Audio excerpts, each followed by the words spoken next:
Hey, it's Michelle. Welcome back to the channel. Today we're talking about the top 5 signs you might be autistic.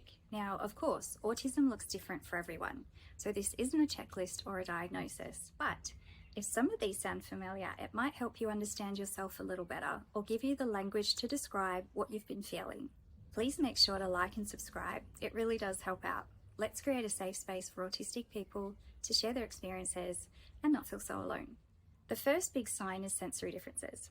Maybe certain sounds, lights, fabrics, or even smells feel way too intense. For example, a buzzing light that most people don't notice might feel overwhelming to you. On the other hand, some autistic people seek out strong sensory input, like loving deep pressure or listening to the same sound on repeat. For me, I can't wear perfume and I feel really uncomfortable just walking through the perfume aisle at the shops. I can also hear the faint hum from construction a street away while I'm at home, and it drives me crazy. And when I'm in pain, I actually need to press my fingernails into my skin because that extra sensation helps me feel better. And while I don't listen to the same sound on repeat, I do play the same song on repeat until I'm totally over it. The second sign is having deep focused interests. Autistic people often develop what's called special interests, or topics or hobbies we can spend hours researching or talking about. These aren't just casual interests. They bring comfort, joy, and sometimes even become part of our careers or creative work. One of mine was Monster High dolls, and at one point I had about 1,000 of them, I think.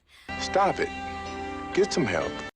I even started a little Etsy store where I sold dolls that I'd customized. Monster High dolls were all I thought about. And at the time, I couldn't even see how big my collection had gotten. Everyone around me could see it, but I was totally oblivious. And one day I really looked at what I had, and then I felt this heavy weight push down on my shoulders. How did I get here? And eventually I decided to sell most of them, which was a process. First, I took them down off the wall and then I put them into boxes, and that actually gave me a panic attack. But as I started to see the space getting emptier, I felt calm and relieved. So they sat in the boxes for a week before I started selling them. I kept about 100 of my favorites, and I actually made over $2,000, which is pretty good considering I found a lot of them cheap at the markets or on Marketplace.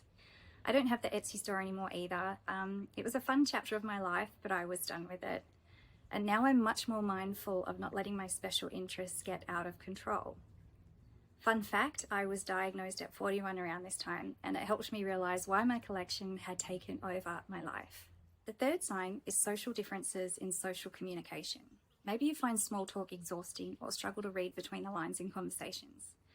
Some autistic people are very direct in how they speak, which can be misinterpreted. Others might rehearse conversations in their head before saying them out loud. Now that's definitely me. I struggle with reading between the lines sometimes. Even socializing with people I know is tiring, and I have my limits. I'm also very direct in how I speak. A friend of mine actually said that's one of the things she loves most about me, that I'll always tell her the truth directly, but in a kind way. But being direct can also get me misunderstood. I've been told I come across like I think that I'm better than everyone else, which couldn't be further from the truth. If anything, I feel less than, not more. I also rehearse conversations in my head before I have them, which is why when someone throws me off script, I can overshare.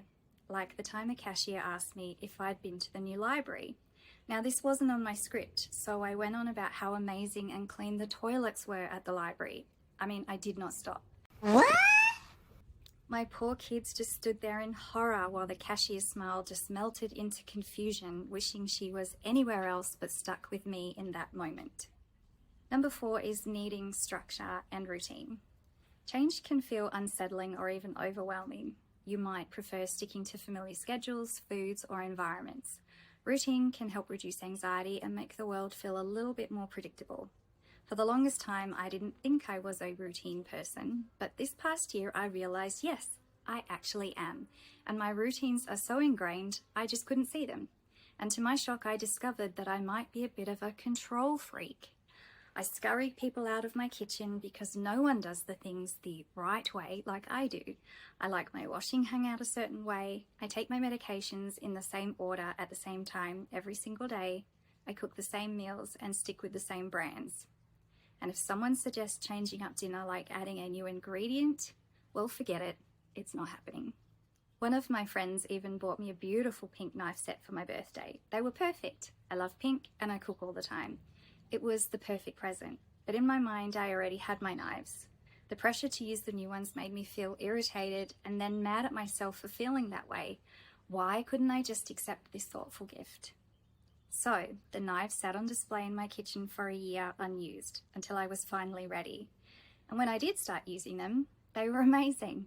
I'm so grateful for the gift, but at the time I obviously just wasn't ready to share my life with a new set of knives. And finally, number 5, many autistic people say they've always felt different or out of place, even from a young age.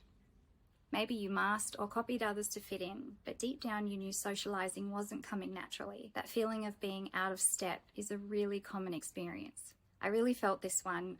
I never felt like I fit in anywhere. Even when I tried making friends, I thought I was doing really well.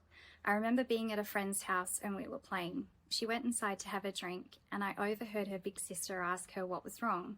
My friend didn't say anything, and then I heard her sister say, "Is that weird girl being mean to you?" My friend shushed her and she came back outside. I'll never forget that feeling. Even when I think I'm fitting in and doing well socially, I'm obviously not. I never went to her house again and we didn't speak much after that. To this day, I don't know what I did to make her feel uncomfortable, but it made me very aware that I was the weird girl. That bothered me growing up. Now I'm more mature, not old. I realize the joke's on them. I love being the weird girl. Weird doesn't have to have a negative connotation. It can describe something that's unique, quirky, and innovative. Weird is not an insult. Weird is what makes us different. And different is what makes life beautiful. All 3 of my kids are autistic too, and they've grown up embracing their weird, because different isn't wrong. Different is what leads to discoveries, creativity, and diversity. Different is what makes the world beautiful. So, those are the 5 common signs you might be autistic, with some of my personal experiences. Again, autism is a spectrum and everyone's experience is unique. If you resonated with some of these, it might be worth learning or talking more to a professional. I'd love also to hear from you if you're autistic, and what signs showed up for you first. Drop your experiences in the comments so we can keep building this safe, supportive community. Thanks so much for watching, and don't forget to like, subscribe, and share this video with someone who might find it helpful. See you in the next one.